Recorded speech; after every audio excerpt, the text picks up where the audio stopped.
অনেক অসাধু ব্যবসায়ী আছে রমজান আসলে নিত্য প্রয়োজনীয় পণ্যের মূল্য বৃদ্ধি করে দেয়।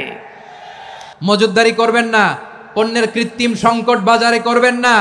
আপনি লাখ টাকা কামায়া ভাবছেন যে রোজাদারদের কষ্ট দিয়ে ধনী হবেন, এমন রোগ আল্লাহ আপনারে দিবে, কোটি টাকা দিয়েও আপনি হাসপাতালের বিল পরিশোধ করার ক্ষমতা আপনার হবে না।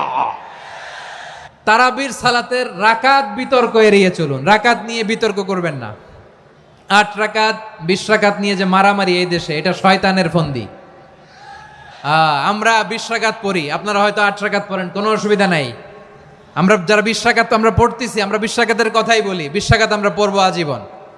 সৌদি আরবে মক্কা মদিনায় 20 রাকাত পড়ে, কোনো অসুবিধা নাই। অন্যান্য মসজিদগুলোয় 8 রাকাত পড়ে, এই নিয়ে এদের মধ্যে মারামারি আছে? লাইলাতুল কদরি খায়রুম মিন আলফি শাহর, 1000 মাসের চেয়েও সেরা। 83 বছর 4 মাস টানা ইবাদত করলে যেই সওয়াব, কদরের রাতে ইবাদত করলেও তার চাইতে বেশি সওয়াব দিয়ে আপনার আমলনামা ভরে দিবে কে? রমাদান নাম শুনলেই মুমিন হৃদয়ে বয়ে যায় প্রশান্তির ফল্গু ধারা, ঠিক কিনা? একটা আনন্দ, একটা উচ্ছ্বাস আমাদের হৃদয়ের মধ্যে চলে আসে। রমাদান সাইয়্যিদুশ শুহুর, 12 মাসের মধ্যে সব চাইতে শ্রেষ্ঠতম মাস রমাদান আল মুবারক আসছে। আত্মশুদ্ধির মাস, আত্মসংশোধনের মাস, শুদ্ধাচারের মাস, নিজেকে আলোকিত করবার মাস। এই রমাদানুল মুবারকে আমাদের কি করণীয়, কি বর্জনীয়, what to do and what not to do, এই টপিকসের উপর কিছু কথা আপনাদের সামনে উপস্থাপন করব ইনশাআল্লাহ। ওমা তৌফিক ইল্লা বিল্লাহ। আল্লাহ তাআলা ইরশাদ করছেন, شهر رمضان الذي أنزل فيه القرآن هدى للناس وبينات من الهدى والفرقان।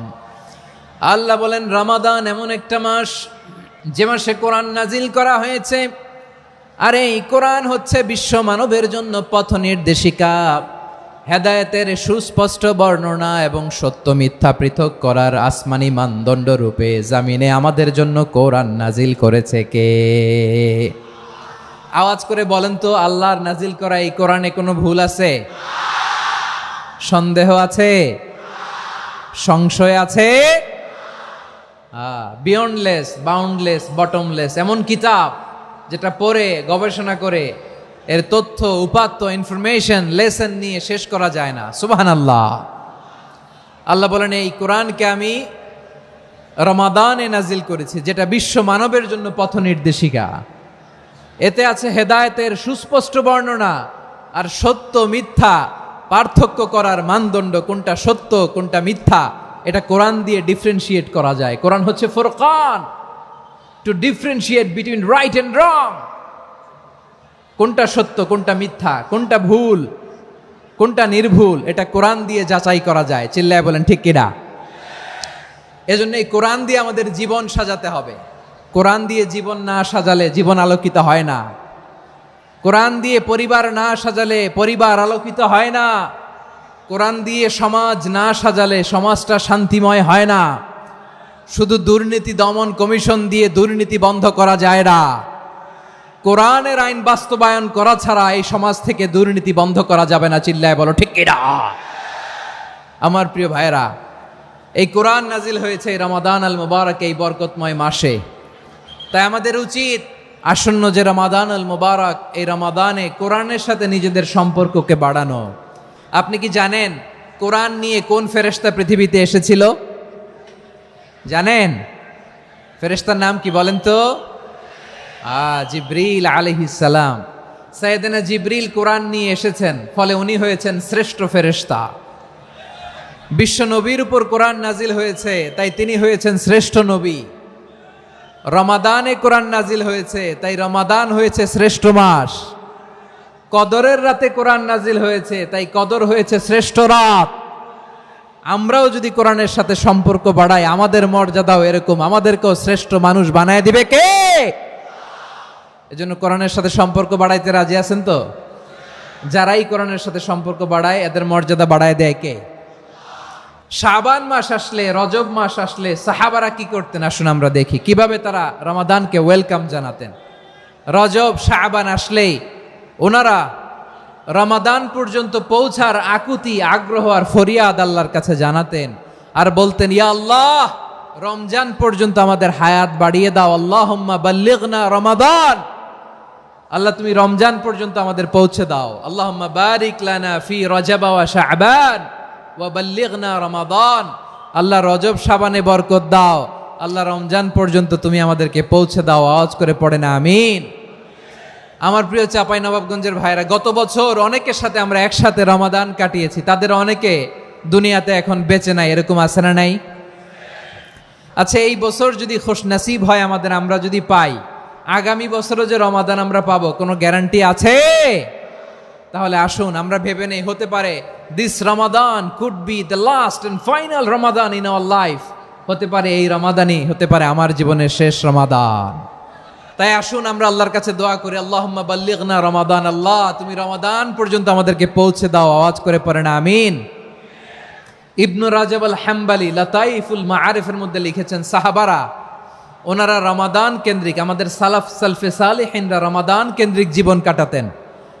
ওনারা রমজান আসার 6 মাস আগে আল্লাহর কাছে দোয়া করতেন, আল্লাহ রমজান পর্যন্ত পৌঁছে দাও। রমজান চলে যাওয়ার পরে বাকি 6 মাস আল্লাহর কাছে দোয়া করতেন, আল্লাহ এই রমাদানে যে ইবাদত করেছি এই ইবাদতগুলো তুমি কবুল করে নাও। সুবহানাল্লাহ। তাহলে পুরো বছর রমাদান কেন্দ্রিক জীবন। রমজান আসার আগে 6 মাস দোয়া করতো, আল্লাহ আমরা যেন রমজান পাই। রমজান চলে যাওয়ার পরে বাকি 6 মাস বলতো, আল্লাহ রমজানে যে ইবাদত করেছি এগুলো তুমি কবুল করে নাও। সুবহানাল্লাহ। আবার এই শাবান মাসে আল্লাহর হাবিব সাল্লাল্লাহু আলাইহি ওয়াসাল্লাম সবচেয়ে বেশি রোজা রাখতেন। এই শাবান শেষে আমাদের মধ্যে আগমন করবে রমাদান, এবং এই রমাদানুল মুবারক আল্লাহ তাআলা আমাদের জন্য সিয়াম ফরজ করেছেন। কি ফরজ করেছেন? তিনি সূরাতুল বাকারার 183 নম্বর আয়াতে ইরশাদ করছেন, রাব্বুল আলামিন বলেন, ইয়া আইয়ুহাল্লাযীনা আমানু কুতিবা আলাইকুমুস সিয়ামু কামা কুতিবা আলাল্লাযীনা মিন ক্বাবলিকুম লাআল্লাকুম তাত্তাকুন। আল্লাহ বলেন, ও বিশ্বাসীরা শোনো শোনো, তোমাদের জন্য সিয়ামকে ফরজ করা হয়েছে, ঠিক যেমন ভাবে তোমাদের পূর্ববর্তী উম্মতদের উপরও সিয়ামকে ফরজ করা হয়েছিল, লাআল্লাকুম তাত্তাকুন, যাতে করে তোমরা সবাই মুত্তাকি হতে পারো। সুবহানাল্লাহ বলেন, যাতে করে তোমরা আল্লাহ সচেতন হতে পারো। তাহলে সিয়ামকে, এই সামনে যে রমাদান আসতেছে আমার প্রিয় ভাইয়েরা, এই পুরো রমাদান ব্যাপী সিয়াম সাধন করা, সিয়াম পালন করাকে আমাদের জন্য ফরজ করে দিয়েছে কে? এটা শুধু আমাদের উপরই ফরজ না, আমাদের আগে যত জাতিগোষ্ঠী এই পৃথিবীতে এসছে সবার উপরে সিয়াম পালনকে ফরজ করেছে কে? তবে ধরনটা ভিন্ন ছিল, এক এক জাতিগোষ্ঠীর জন্য এক এক ধরনের ছিল। আমাদের জন্য সিয়াম ফরজ টানা 1 মাস 30 দিন বা 29 দিন। পূর্ববর্তী অনেক উম্মতের উপর 1 মাস ছিল না, 3টা ফরজ ছিল। কয়টা? প্রতি মাসের 13, 14, 15 ফরজ ছিল তাদের জন্য। কারো জন্য শুধু একটা, আশুরার রোজা। কোন কোন উম্মতের জন্য 10টা। কোন কোন উম্মতের জন্য রোজা ফরজ ছিল মৌনতার রোজা, আরবিতে বলে সৌমুল ইনসাত, মানে সারাদিন খেতে পারবে, পান করতে পারবে, স্ত্রীর সাথে মেলামেশা করতে পারবে, কিন্তু কথা বলতে পারবে না। কথা বললেই তাদের রোজা ভেঙে যেতে। পড়েন সুবহানাল্লাহ। কি অদ্ভুত ব্যাপার, মৌন সম্মতির রোজা। যেমনটি সাইয়্যিদাতুনা মারিয়াম আলাইহাস সালাম বলেছেন, ইন্নী নাযারতু লির-রাহমানি সাওমা ফালান উকাল্লিমাল ইয়াওমা ইনসিয়া। তিনি বলেছেন, আজকে আমি রহমানের জন্য, মানে আল্লাহর জন্য রোজা মানত করেছি, আজকে আমি কারোর সাথে কথা বলতে পারবো না। তো রোজা রাখলে কথা বলতে পারবে না কেন? কারণ ওই শরীয়তে রোজার বিধান ছিল সকাল থেকে সন্ধ্যা খেতে পারবেন, পান করতে পারবেন, কিন্তু কথা বলতে পারবেন না। কথা বললেই রোজা ভেঙে যেত। সুবহানাল্লাহ বলেন। তাহলে সব জাতিগোষ্ঠীর উপরে রোজা ফরজ ছিল, কিন্তু ধরনটা ভিন্ন ছিল। মজার ব্যাপার হচ্ছে, আপনি বর্তমানেও বিভিন্ন ধর্মের দিকে তাকান, বৌদ্ধ ধর্ম, হিন্দু ধর্ম, খ্রিস্ট ধর্ম, তাদের মধ্যেও রোজা আছে। ইংরেজরা, খ্রিস্টানরা এটাকে বলে ফাস্টিং। কি বলে? ফাস্টিং। আমাদের হিন্দু ভাইয়েরা বলে উপবাস। তারা কি বলে? উপবাস। আবার এখন আন্দোলনেরও একটা মাধ্যম হয়েছে এটা, না খেয়ে থাকা, এটারে বলে অনশন। এটারে কি বলে?